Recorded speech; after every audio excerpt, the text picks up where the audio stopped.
नमस्कार। आज हम एक बहुत ही महत्वपूर्ण और यूपीएससी के लिए बेहद जरूरी टॉपिक पर बात करने वाले हैं, भारत की ऊर्जा सुरक्षा।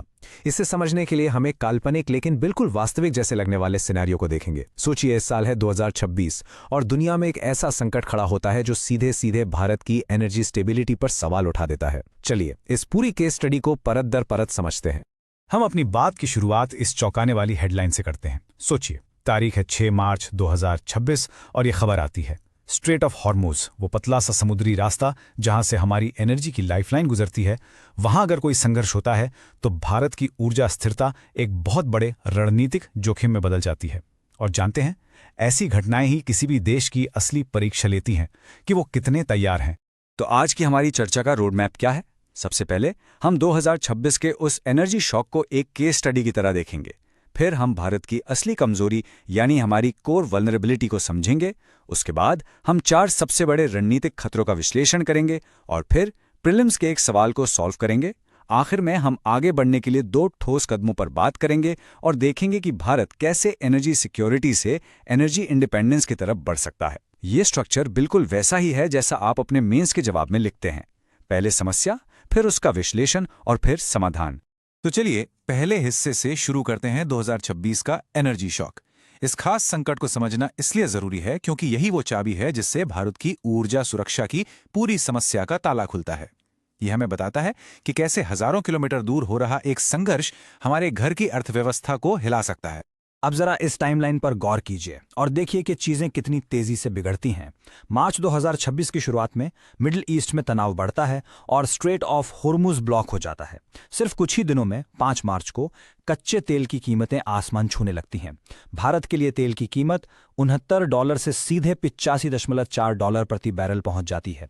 अगले ही दिन अमेरिका 30 दिन की एक अस्थायी छूट देता है ताकि भारत समुद्र में फंसे रूसी तेल को खरीद सके, और 7 मार्च तक हमारे रिफाइनर्स फौरन 10 मिलियन बैरल रूसी तेल खरीद लेते हैं ताकि देश में तेल की कमी ना हो।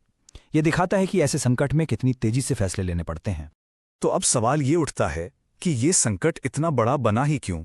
असल में 2026 का ये संकट कोई बीमारी नहीं थी, ये तो बस एक लक्षण था। असली बीमारी तो हमारे सिस्टम के अंदर है, एक ऐसी कमजोरी जो सालों से बनी हुई है। चलिए अब उन आंकड़ों को देखते हैं जो इस कमजोरी की पूरी कहानी बताते हैं। ये है वो नंबर जो सारी कहानी कहता है, 89 से 91%। आप इस आंकड़े को अपने नोट्स में बड़े बड़े अक्षरों में लिख लीजिए। इसका सीधा सा मतलब है कि हम अपनी जरूरत का लगभग 90% कच्चा तेल बाहर से मंगाते हैं, यानी हर 10 में से 9 बैरल तेल इंपोर्ट किया जाता है। ये दुनिया की बड़ी अर्थव्यवस्थाओं में सबसे ज्यादा निर्भरता में से एक है। हमारी सारी रणनीतिक चुनौतियां इसी एक आंकड़े से शुरू होती हैं। अच्छा, तो ये 90% तेल आता कहां से है? जरा इस चार्ट को देखिए। आप साफ साफ देख सकते हैं कि हम कुछ ही देशों पर कितना ज्यादा निर्भर हैं। रूस, इराक, सऊदी अरब, यूएई। हमारी लगभग 3/4 सप्लाई सिर्फ इन 4 देशों से आती है। अब सोचिए, अगर इनमें से किसी भी एक जगह पर कोई भी राजनीतिक गड़बड़ होती है तो हमारी पूरी इकॉनमी हिल सकती है। ठीक है, तो हम 90% तेल इंपोर्ट करते हैं, तो क्या इससे होता क्या है? चलिए अब हम इसके 4 सबसे बड़े रणनीतिक खतरों को एक एक करके समझते हैं, और ये आपके जीएस पेपर 2 और 3 दोनों के लिए बहुत ज्यादा महत्वपूर्ण है। पहला और सबसे सीधा खतरा हमारी अर्थव्यवस्था पर। यह वो जोखिम है जिसका असर तुरंत दिखता है, सरकार के खजाने से लेकर आपकी और मेरी जेब तक, हर जगह। चलिए इन असर को और आसान भाषा में समझते हैं। पहला, करंट अकाउंट डेफिसिट। तेल का दाम सिर्फ $10 बढ़ने से हमारा चालू खाता घाटा ½ % बढ़ जाता है। दूसरा, हमारा इंपोर्ट बिल। अगर कीमतें $90 पर बनी रहें तो हमारा सालाना तेल का बिल $120 अरब तक बढ़ सकता है। तीसरा, महंगाई। जब डीजल महंगा होता है तो ट्रकों का भाड़ा बढ़ता है, और जब भाड़ा बढ़ता है तो सब्जी, फल और बाकी सारा सामान महंगा हो जाता है। और चौथा, सरकार पर दबाव। सरकार को कीमतें कंट्रोल करने के लिए सब्सिडी देनी पड़ती है, और वो पैसा विकास के कामों के बजट से कटता है। अब आते हैं दूसरे खतरे पर, जो सिर्फ पैसे का नहीं बल्कि हमारी आजादी का है, हमारी विदेश नीति का है। इसे हम कहते हैं स्ट्रैटेजिक ऑटोनॉमी का कमजोर पड़ना, यानी अपने फैसले खुद लेने की आजादी। जब आप अपनी ऊर्जा के लिए किसी पर इतने निर्भर होते हैं तो क्या आप वाकई में आजाद फैसले ले पाते हैं? इस टेबल को देखिए, ये बहुत काम की है। ये हमारी विदेश नीति की यात्रा दिखाती है, गुटनिरपेक्षता से रणनीतिक स्वायत्ता और फिर मल्टी अलाइनमेंट तक। लेकिन 2026 के संकट ने एक नया शब्द सामने ला दिया, कॉवर्सिव इंटरडिपेंडेंस यानी मजबूरी वाली निर्भरता। जब अमेरिका हमें 30 दिन की छूट देता है तो वो एक तरह से हमें ये जता रहा होता है कि देखो, हम तुम्हारे फैसलों पर असर डाल सकते हैं। ये हमारी आज़ाद विदेश नीति पर एक बहुत बड़ा सवालिया निशान है। तीसरा खतरा ये फिजिकल है। सोचिए कि एक हाईवे है जिस पर आपके शहर का सारा जरूरी सामान आता है। अगर उस हाईवे पर सिर्फ एक ही पतला सा पुल हो तो क्या होगा? वो पुल ही हमारा चोक पॉइंट है, यानी एक ऐसी जगह जहां जाम लगते ही सब कुछ रुक जाए। और हमारे लिए वो पुल है स्ट्रेट ऑफ हॉर्मुज, एक बहुत ही पतली समुद्री पट्टी जहां से हमारा लगभग 50% कच्चा तेल गुजरता है।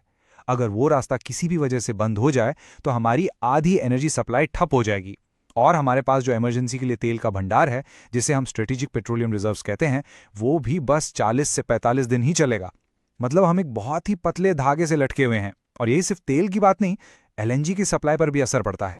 और अब चौथा खतरा, ये वो खतरा है जिसके बारे में ज्यादातर लोग बात नहीं करते। ये एक टेक्निकल प्रॉब्लम है जो हमारे इंडस्ट्रियल इंफ्रास्ट्रक्चर से जुड़ी है। देखिए, ऐसा नहीं है कि हम बाजार गए और किसी भी देश से कोई भी तेल खरीद कर ले आए और अपनी रिफाइनरी में डाल दिया। हमारी जो रिफाइनरी हैं वो एक खास तरह की रेसिपी पर काम करने के लिए बनी है। वो रूसी यूराल्स जैसे मीडियम सौर क्रूड को प्रोसेस करने के लिए सबसे अच्छी हैं।